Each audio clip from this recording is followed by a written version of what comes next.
Hello writers, come write with me. My name is Mykela Greenwood. I create worlds for mind adventures. Welcome to my YouTube channel, Write with Mykela. Don't forget to like and subscribe and hit the bell so you can go on this journey with me. Last Tuesday, we talked about your main character, the protagonist, and the character or situation against or impeding your main character, which is the antagonist. And we discussed different choices you had to develop those characters. Today, we're going to talk about other terms or words of literary jargon for the writer. Now, up front, I'm going to tell you that as I write, I don't necessarily think about these terms. When you are creating your story, you may not need to think much about them either. When you edit, however, this is the perfect time to look at some of these things. Also, don't worry if you're thinking about theme instead of setting. There's no test for us, no test of matching definitions or anything. I just want you to know some of the general terms, and I want us to have fun. The first term we will discuss is plot. For those of you following my channel, 2 Fridays ago we talked about the basic plot that I'm sharing. It was a bare bones plot. And I hope you are joining me in the chapter exchange. I can't wait to read your chapters. So, what is a plot exactly? And why did I say the plot we're sharing is a bare bones? Well, a plot in fiction is the structure of interrelated actions consciously selected or chosen and arranged by the author. In the plot I gave, it was simply, you have 3 friends, one friend gets hurt, the friends go on an adventure to find a cure or help. If you watched the video 2 Fridays ago, you know there were a few more things. But clearly this is not a list of interrelated actions consciously selected.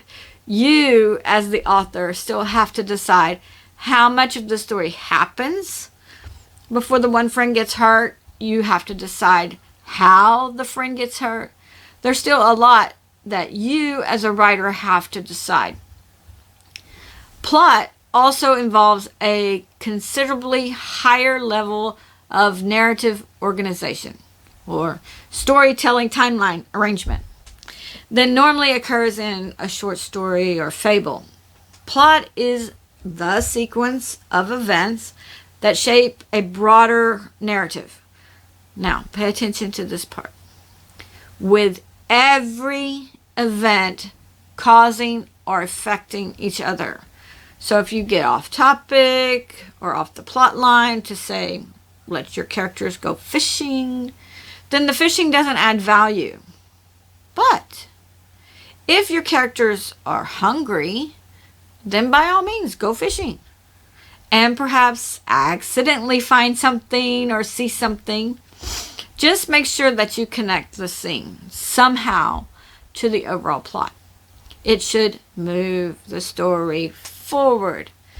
Maybe it protects your characters. Maybe the antagonist is chasing them and passes them while they are fishing. These are your choices. You just don't want to ramble around, because a plot is a series of causes and effects which shape the story as a whole. The fishing could build character or any number of other things, but it needs to add to your story. That's the interrelated part of it. Maybe, honestly, you don't know right away how you're going to connect the scene. And later you're like, oh yeah, I'm going to use that. That is where my characters accidentally find such and such. Then by all means, leave the scene in, put in whatever they have to find in that scene, and let your characters go fishing. But if in the end you don't connect it, then delete it or narrate it by replacing the whole scene with a simple sentence. John and his friends needed a break and stopped to fish before they continued their journey. Still, in the end, you may want to delete it. in the beginning, just have fun and write scenes. Don't squelch your creativity. When you're editing, then evaluate what value each scene has within the overall plot. In some of my stories, it might not seem like a scene is moving the story forward, but my readers are getting to know my characters at that point. And that is important as well. And I usually connect it later on. So you might not know how it moves it forward at the beginning, but then there's a flashback or something and it gets connected. And you can do that too. Flashbacks or visions of forward stuff, or you can do lots of things. You can just have a lot of fun with this. The next term we will look at is setting. In literature, setting is the location and the time frame in which the action of a narrative or story takes place.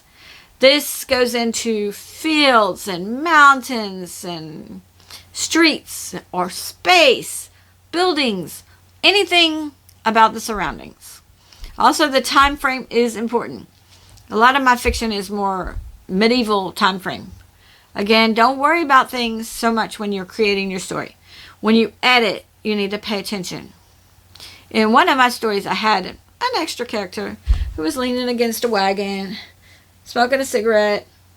Well, they didn't have cigarettes in medieval times. So I had to change that detail. It wasn't super hard. The change didn't affect the timeline, didn't affect the story or plot in any way, but I had to keep consistent with the setting. In the story I'm reading on Fridays, the time frame seems a little like Little House on the Prairie, but the people had technology before.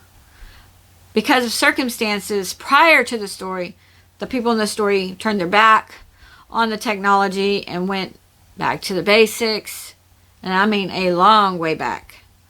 So in this setting, I can have a cigarette or not.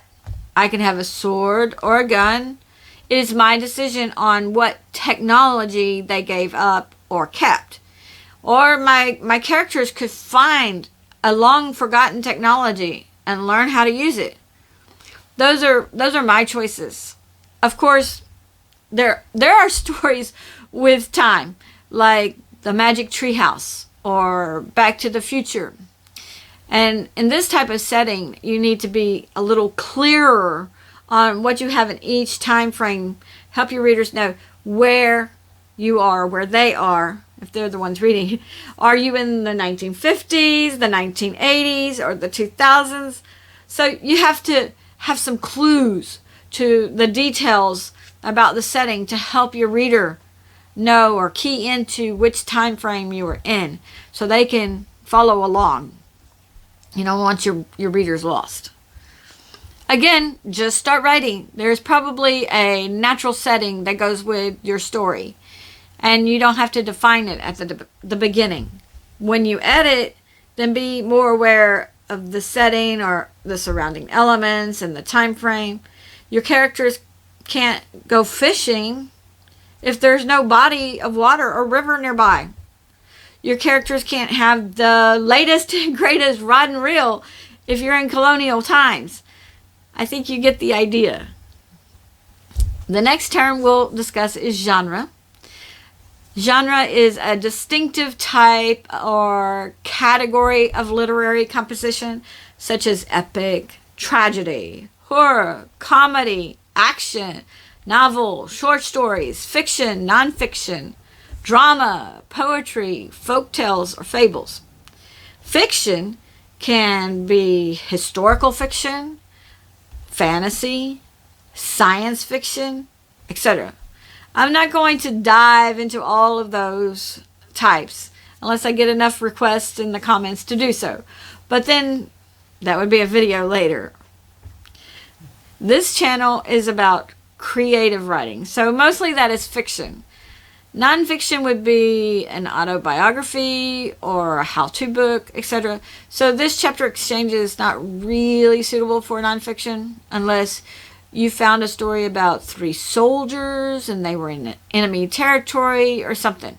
Still, it might be hard to keep the fiction out of such a nonfiction, because nonfiction is based on facts or actual events. If you write about 3 soldiers, maybe you write a historical fiction where there are some historical facts, but you get to weave things together. You get to weave the fiction into the actual history. There are still a lot of choices for fiction using the shared plot. I mentioned robots. The robots could be 3 friends. For a science fiction, your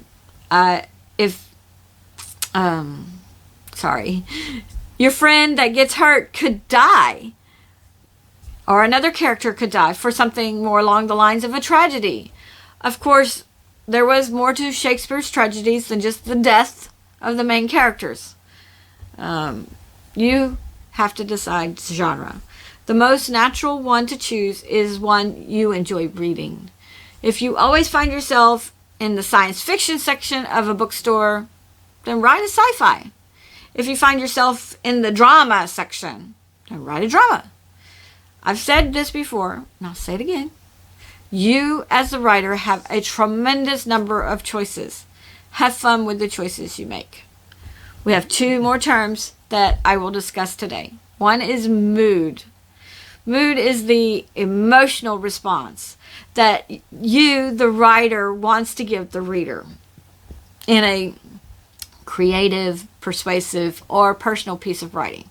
Mood is all about feeling, and is strangely hard to put into words for that reason. Mood creates atmosphere and tells the reader how to feel about what they're reading. For a moment, I want you to think of movies. In a lot of movies, music connects the viewers to the mood. Think about think about Jaws. In that movie, the viewers knew when to tense up because of the music. They knew when the shark was nearby in the water. So think about the last movie you watched and how they used the music to control your mood or emotions. You know, dun dun dun dun dun dun. Yeah, that was in the Jaws. So you knew at that point, okay, where's the shark? So what was the last movie you watched? What music did they use to get your heartbeat going really fast? Okay. Well, when you write, your words replace the music. The way you describe the setting will be key. Let's describe some woods right now, okay? First description. The woods were cool and peaceful. Many birds were tweeting. The tall, towering trees have a lifetime of knowledge to share through your consciousness. And the trees keep the hot, harsh sun off of you. Second description. Okay. The woods were dark and musty, and a thick fog settled between their trunks. The birds were silent, and the wind seemed to whisper evil rants all around you. You had to go through these woods. There was no other way around, with tall mountains to either side. So you wrapped your garment tightly around yourself, took in a deep breath, and cautiously entered the deep darkness. Now, writers, which woods do you want to enter? No question, hands down. The first description has a pleasant or relaxing mood. The mood of the second set of woods is more menacing. You, as a writer, can choose from an enormous amount of adjectives or adverbs to describe the scene or setting. This gives the feeling. In another Tuesday video, we'll have some writing prompts where we will write a page or paragraph. And I think this will be a great one to do.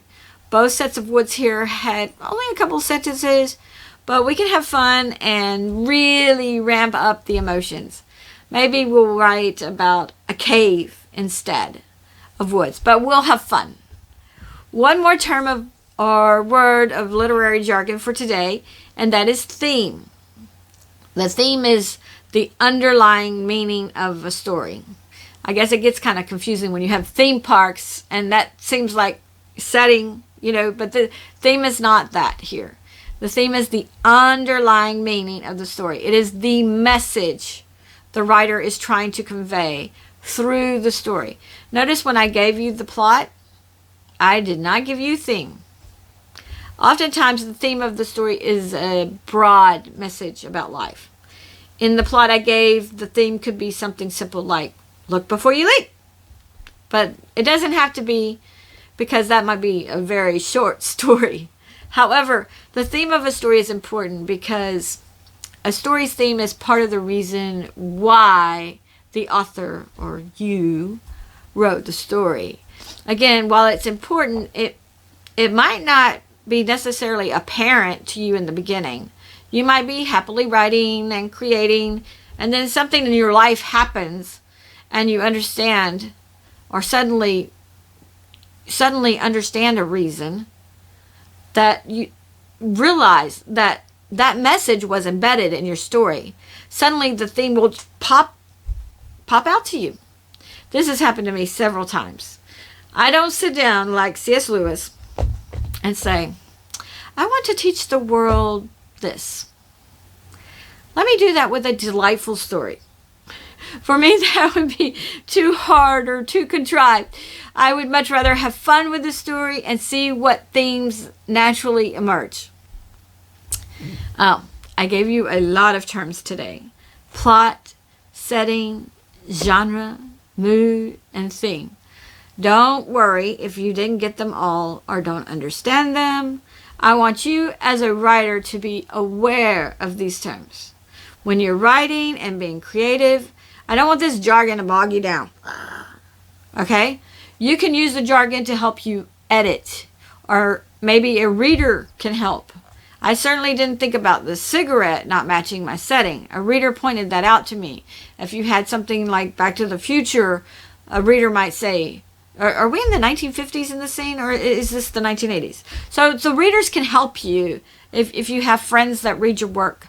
So, maybe you don't find all the errors, but if you have friends that read your stuff, that they can certainly help you edit those things. So don't worry about it when you're writing. That's certainly not the time to do it. Okay, let me know in the comments what genre you will use with our shared plot. Also, let me know if you have drawn a map for your story. A lot of fantasy adventures take a map because you're not in our world. You're in some world where you create the mountains and everything. Okay, join me for chapter 2 on Friday. Actually, 2 and 3. 2 is kind of short. City of the Ancients. And join me next Tuesday for our first writing prompt. Like and subscribe and hit the bell so we can continue writing together. Thank you for joining me today. I really appreciate your participation. If you know someone that would like this video, then please share it with them. If you decided to write about some woods today, then send your PDF or Word document to writewithmykela@gmail.com. My website should be up soon too, but I'll keep you posted on that. This is Mykela with Write with Mykela. Bye for now.